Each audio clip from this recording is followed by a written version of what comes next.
Hello, you're listening to Hugo Talks, and welcome to the mad joke of a world that we all seem to be experiencing at the moment. Now, if you recall, in Australia, that entity called Gladys, she resigned there last week because of a corruption investigation against her. Now, this investigation had nothing to do with the corruption of coercing people into getting jab passports, which is criminal in of itself, but it was something to do with a couple of years ago. Well, it now transpires that fellow puppet tyrant Daniel Andrews is also now being investigated for corruption, and there are calls for him to resign. Again, this supposedly has nothing to do with him threatening people with losing their jobs if they don't get a jab passport, which again is clearly coercing, which is clearly a criminal act. It's nothing to do with that though. Something from a few years ago, apparently. I smell a rat. I think they are just moving these people along, changing the faces, replacing them with another puppet tyrant, possibly because they are not getting the results that are wanted fast enough by their masters, maybe because they are attracting too much negative attention to themselves, or maybe they are being used to push things as far as they can so they can monitor the outcomes and analyse them and then move them along and continue with another strategy with a different puppet tyrant. Anyway, here's the clip. Daniel Andrews is facing calls to stand down over bombshell reports linking him to a corruption probe. The Premier is not only rejecting the demands for his resignation, he's refusing to confirm if he's under investigation. Outside Parliament. You should go and have a chat to IBAC. And inside Parliament. And those questions will be directed to IBAC. The Premier refused to confirm if he's being investigated by the state's anti-corruption watchdog. Are you prepared to say? Absolutely not. In 2016, a workplace agreement battle between the United Firefighters Union and the CFA ended with the resignation of then Emergency Services Minister Jane Garrett. And while IBAC has been investigating the matter since 2019, there are now bombshell reports they're also looking into what role the Premier played. The facts are these. We negotiated in good faith. We got an enterprise agreement. We reformed our fire services. The Premier in New South Wales has just stood down for being investigated by a corruption commission. Now he's being investigated and he refuses to stand down.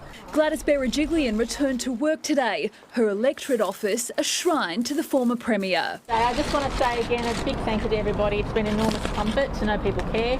IBAC isn't confirming if Daniel Andrews is being investigated, saying as a matter of practice it does not comment on whether it has a complaint or investigation before it. In the case of IBAC here, there is actually no hard evidence yet available as to what they're looking at or what, if any, role Mr Andrews has to play in it. Questions around IBAC won't disappear quickly for the state government. So once again, no matter how wretched someone may be, or how disgusting their personality and what they say and how it may come across is, it doesn't matter. In these political parties around the world, there really is little point in getting personal because, as I've said before, these people are puppets to the real puppet masters, the big money peekaboo clubs. That would be the big money families and organisations, the NGOs, such as the Rothschilds, the Rockefeller Foundation, the World Economic Foundation, the UN, George Soros, Open Society, the IMF, etc., etc. And part of the plan, which has been going on forever, is that they keep changing the face that the public see, giving the public the illusion that they have a democracy, that you have a choice when it comes to politics, that you have a say in what decisions are made in the future because you can choose who to vote for. When all it is a continuous conveyor belt of puppet tyrants, all owned by the same money men, all instructed with the same orders, all singing the same song. Now, this has been the case for a long, long time, but never has it been as clear as it is now. Never has it been as transparent to the public as it is now being made to you. This is possibly the biggest opportunity for the people of the world, the public, to awaken to the control system around them. The biggest opportunity to see how it truly is all a facade. The best time in history to catch the dealer rigging the game.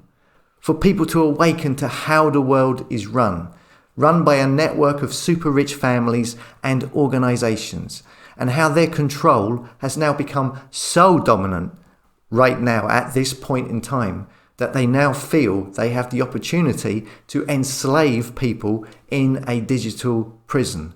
This is why there is the massive push on passports everywhere around the world, the massive push on a digital currency, a massive push on a social credit score, while we are seeing the fake book agenda yesterday with the pretend whistleblower to further the agenda of digital IDs to access the internet, which you can bet for sure will be tied into the jab passport.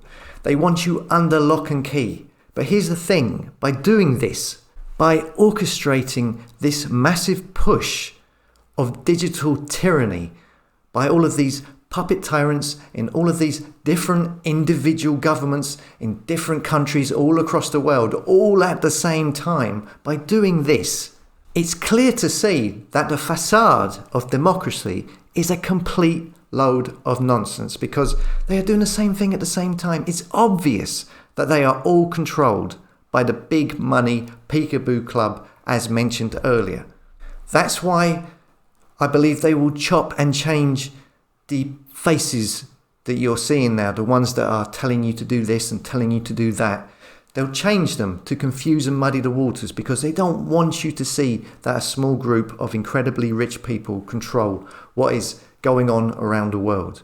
So never has there been a better opportunity for the world to awaken to this conspiracy and take the power back, because, as I've said before, people have the power when they are united. There's just too many of them. That's why they have to go to these lengths of deception and illusion in order to control you.